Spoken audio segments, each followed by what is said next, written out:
Hello all, Jamie Rodgers here from Jamie Rodgers Crafts, bringing you a little bit of inspiration using my essential die collection. Now, if you haven't seen this already, do check it out. It's a great essential set of 8 dies. It also has with it 4 coordinating stencils. And I want to give you some extra inspiration and education on what you could be creating with this little set. Now, this set features corners, borders, butterflies, flowers, sentiments, a whole host of goodies that are really going to help you get creative.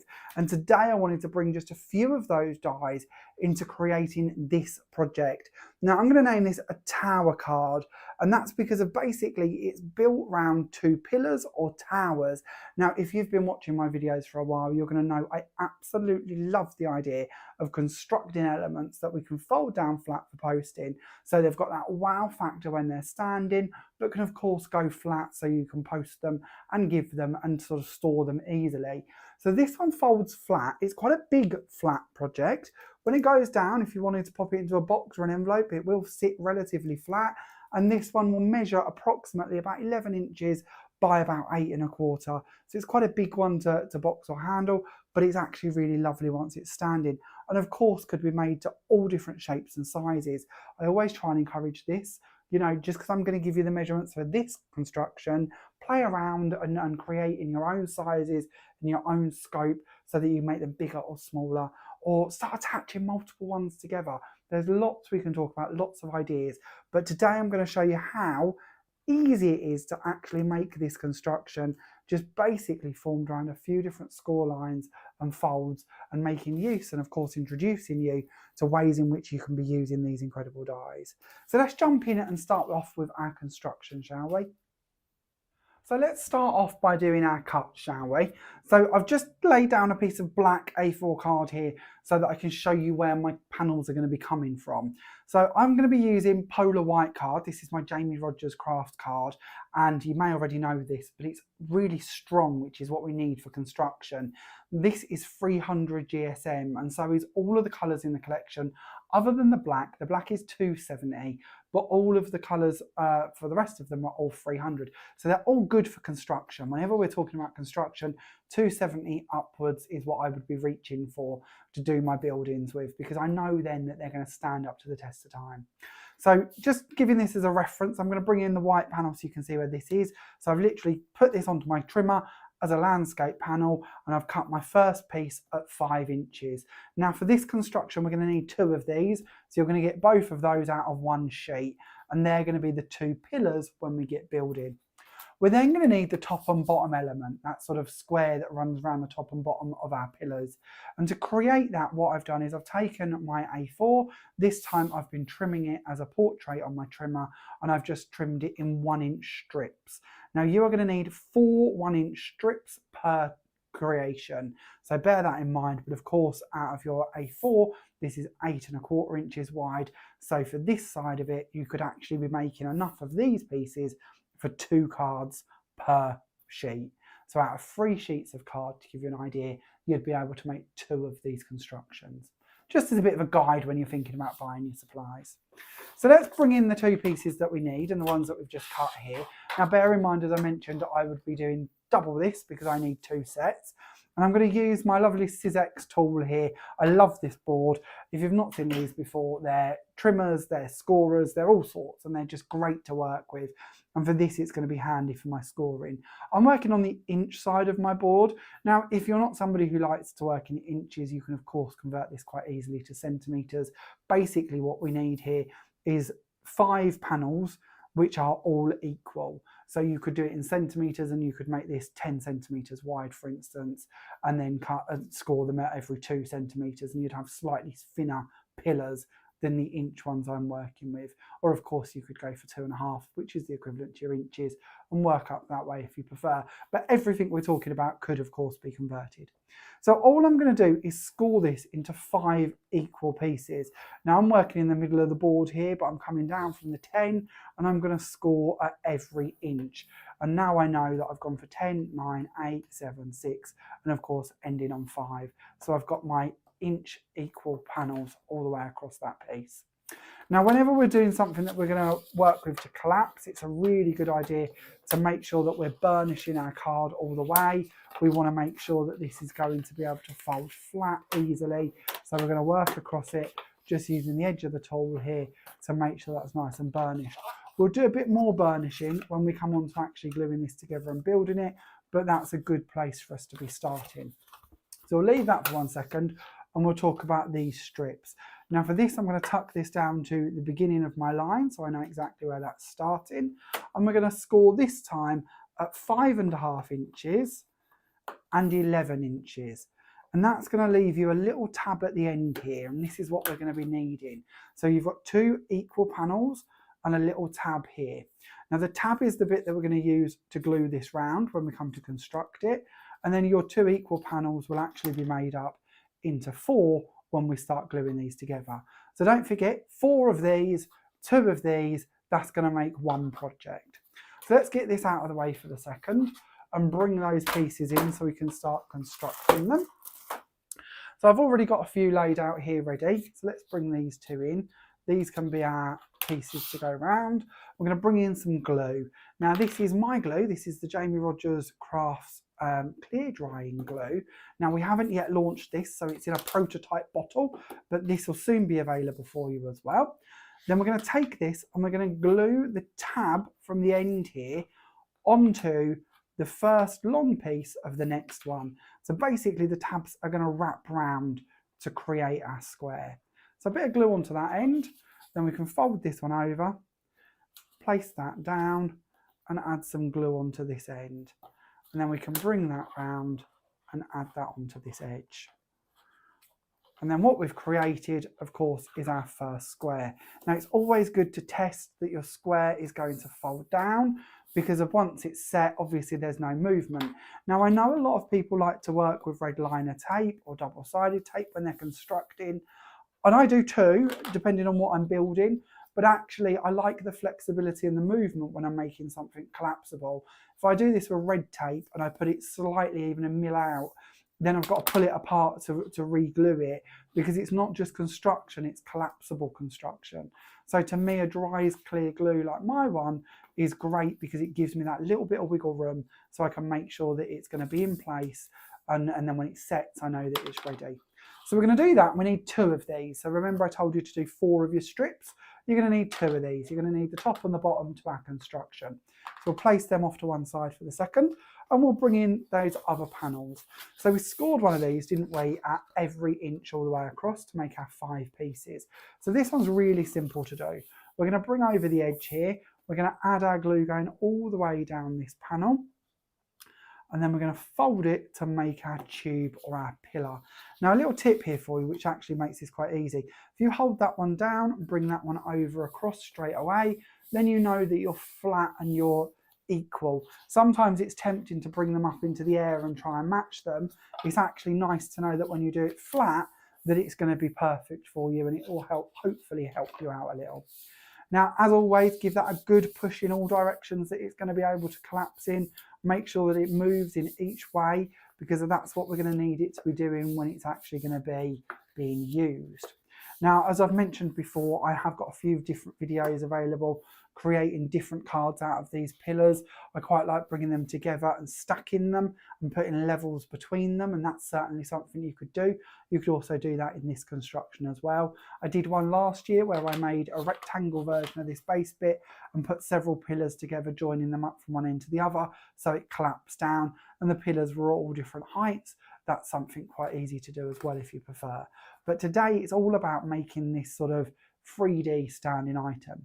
Now, when it comes to actually connecting these parts together, you've always got options. This is what I love about construction. We could potentially put these in the corners and then add on our top piece, and we could have a more diamond folded creation. Now, depending on what you wish to do with the center of this, that could be quite a cool idea. You could, of course, zigzag something through the middle to make an ability to add different pieces to it. You could, of course, work off of these as different angles. There's different ideas that you could do. You could put in a fold going back across the 2 pillars instead if you prefer. There are loads of ways in which you could take that too. But for my one, I want to actually create this so that it stands more like so. So all I'm going to do is just glue these together. So first of all, I tend to do this on a scoreboard. So I'm going to bring back my board. Let's get this out of the way for the second. Bring back in our board and line that at the top. Now I just like the fact that if I'm working on something that's going to help square this off for me, I don't have to worry about trying to hold everything at one time. You can also use the measurements if you wish to as a bit of a guide. So all we're going to do is put some glue on one side and we're going to bring that in and place it down. Now this is quite handy because I can see that I'm flat against the edge there and I can see that my pillar is pretty equal and even. So if I wanted to, I could flip this round and I could do it on the same on the opposite side. It's all options. Now I don't need this one to be particularly perfect, and for speed of the video we're going to go ahead and we're going to add this pillar on this side. Now again, having that ability of the wet glue gives us that moment of movement. If I feel at any time I need to move them around, I can do, but I certainly don't have to. We're then going to add some glue onto this top part, coming down for the inch on the top there. And again, if you weren't doing this on a video and you're doing it at home, absolutely let this one set, flip it round and do the top one if you prefer. But just to give you a quick idea of what we're doing, we'll add some glue onto the top here of this one as well. And we're going to bring in this top piece. Now again, if you're a bit more patient than I am here, you can make sure that your base is aligned to your top and that everything is matching by just flipping it over. But that's basically how we construct this. And then we just make sure that when the glue is sort of setting a bit more and everything's in place, that we can still collapse that down. And this really is one of our tests. We need to make sure that it folds down flat. Now again, I'm pushing the boundaries slightly here, but actually I'm quite happy with that. That's staying together. I can see that that can go in both directions and fold down flat. So that's quite good actually. But if you're at home, give it a little bit more time than I am here. Now I've already gone ahead and done one of these for speed, and that's why I say I really don't need that one to be too perfect. So we're going to bring this one in here. Now I've already chose to decorate mine as well, just for some speed, because you don't want to watch all of these bits being added on. So obviously all of our panels here, we know that these base parts, these were 5.5 inches in width by 1 inch in height as I'm looking at them here. So when we come to our layers, all I've done here is 5.25 in length by 3/4 and then 5 inches by half. And that pretty much represents the measurements that I've gone through everything with. So just stepping down in quarter increments. Now for my cardstock, obviously I'm sticking to my polar white, but I've also brought in some of our night sky navy as the panels and different decorations. Of course, that's one of my elite cardstocks as well. And I've gone all the way around these, as you can see. Now, quite quickly, you might notice that this is, of course, going to work. It will fold down, but obviously there's nothing connecting our two tower pieces. So when they go down, you can, of course, fold them flat. You can push them down flat, but there's nothing automatically taking them flat. And that's because these are not joined across the middle here. So this is really one of the ways in which you can bring in a bit more body to your construction, is by adding some elements connecting these two pillars. So I've gone ahead here and I've brought in a couple of panels. Now my panels, again, of course, come from my die sets that we're talking about today. So I have used the scalloped edge, which comes with the Regal corners. So just the outer edge here, and I've cut that twice from the navy so that it's going to work for us as our panels. And I've added on a white piece to the centre. Now, as always, you can play around a little bit more with this when you're at home and measure this slightly better, work out exactly where you want it to be. But all I'm going to do is add a little bit of glue to one side, a little bit to this side, and we're going to bring those in and add them to our two towers. So again, hold your construction as level as you can, go by eye where you want them to be. Now this one slightly, and I do mean slightly, the little scallop will just poke out from the sides just a teeny weeny bit. I actually quite like that because it then looks like it sort of more belongs there. If it was smaller, then it might not. Of course, if you prefer, you could put them on as a square instead, and that would work quite nicely. That again would fit perfectly. Or you could do like I am here and start layering them between the two sizes. We're just going to flip this one over, and already you can start to see we've got a bit more body going on now, haven't we? Even though the glue is still setting, we've still got a bit more strength. It isn't leaning straight over as it did before we put on that diamond panel. So same with this one, glue onto the tip here, glue onto the tip this side. We know we've got about 1 inch to play with for the width of the pillar, so we can work out where we want it to be. And just like we did before, we're going to come in and place that on. Now it is nice if you match this side and the other so that they coordinate. So we want to try and get that so that's going through at the same point on both edges. But that seems pretty spot on. And that gives us a much more robust construction. Again, as always, as you're working through this, just check that that's going to fold flat for you in both directions, because that's what this is all about. We're not trying to make a rigid construction. We want it to be able to go flat so we can post it. Oh, I'm getting a bit OTT here with my folds. Let's just bring that up and place these two on. I am trying to work a bit quick, so let's place them back there. And yeah, we're still folding flat. Good. Okay, so I'll stop playing with it and we'll leave that to one side for a second and we'll go on to our next project. So the next part we're going to need, why that's set, is the construction to go between the two levels. Now there are so many different options here of what you could be placing to go between these two panels. You know, even just in my die collection here, you might wish to bring in some corners and have the corners come down from underneath these items. You could of course choose to suspend one of the sentiments in the middle instead under here. You could bring in the butterflies like we're going to. There's also a flower version of this that I've created. I'll pop a picture up on the video so you can see that done in the yellow cardstock.